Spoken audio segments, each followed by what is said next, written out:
Hello mga lalabs, ito ay gagawa na naman tayo ng homemade dumplings. Yan na naman mga lalabs, magbabalot na naman tayo at ito ang ating tanghalian. Yan, sinipag na naman akong gumawa kasi yung ginawa ko noon naubos na.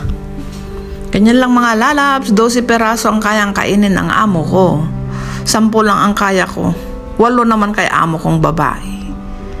Ganyan. Yan ang pinapakain ko sa lunch pag Sabado na nandito sila.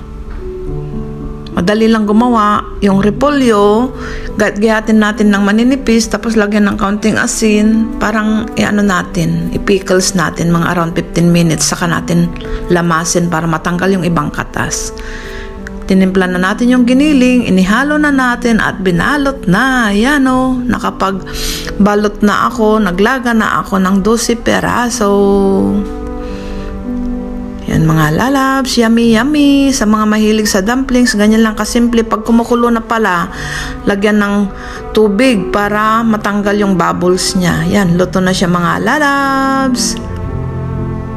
Tapos yung soy sauce natin, lagyan natin ng kaunting chili oil para masarap-sarap siya mga lalabs. Enjoy watching, yummy yummy. Itong aking simpleng dumplings, homemade dumplings.